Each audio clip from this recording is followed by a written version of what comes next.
British Columbia is home to some of the world's most spectacular forests, a natural resource that we have in abundance. Trees that in some cases are hundreds of years old. Surely something we shouldn't take for granted, right? Sadly, this isn't always the case. In the Vancouver area, 65% of the construction and demolition waste that ends up in the landfill are timber products, most of which is avoidable.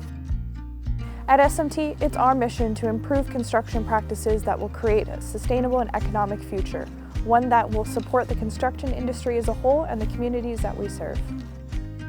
Effecting change is always a collaborative effort, which is why we wanted to partner with someone who's just as passionate about the industry as we are, which is how we met Shayla. We wanted Shayla to create a piece of art, an exhibition piece that reflected SMT's values of thoughtful design and durability while also being environmentally friendly.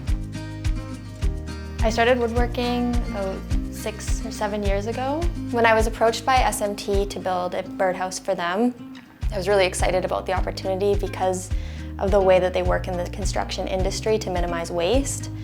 The birdhouse that I'm making for SMT is going to have their technology embedded in it, and it's going to be used at trade shows to show how their moisture detecting technology works.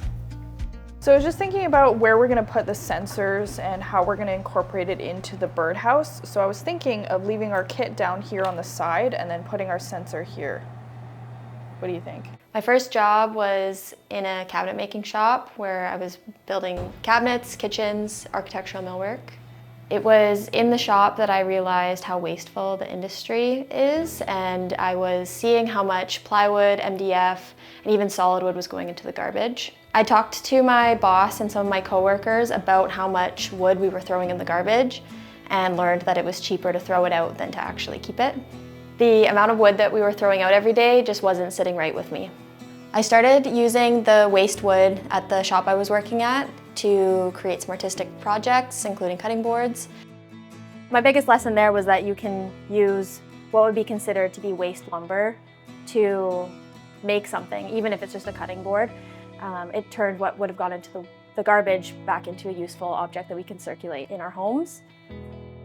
I decided to take a step away from the industry and begin working on my own artistic practice and exploring what minimizing waste could look like in a woodworking field. For all of my work, I sourced my wood locally with a friend who mills and salvages wood in Vancouver or in the Lower Mainland. So I know exactly where all of the trees have grown from the wood that I'm using for these projects. With the birdhouses, I keep them as natural as possible, knowing that they are something that is going to be outside and used by nature and exposed to elements, so it should return back to the earth in a way that is beneficial to the environment. When I think about sustainability in terms of natural resources like wood and the logging industry, I want to think of it more holistically rather than just day by day. We need to see the larger implications of the work we do, and that requires us to work in communities, talk to one another, and cross fields like designers and construction and so much more to actually figure out how we can take care of the natural resources that sustain our planet. This partnership with SMT is something that I hope to carry forward in my practice and in my career working alongside the trades in the construction industry. I think that the protocols and the methods that I've developed in my woodworking practice are something that can be applied at a larger scale, and so getting to work with companies like SMT is a great opportunity to start sharing these ideas. It's about shared conversation across industries. It's about collaboration and reimagining what's possible. The Art Piece project is a symbol of this. When people look at my work, they might just see a birdhouse, but for me, I see an outcome of collaborations and ultimately a symbol of the community that I fostered through making it.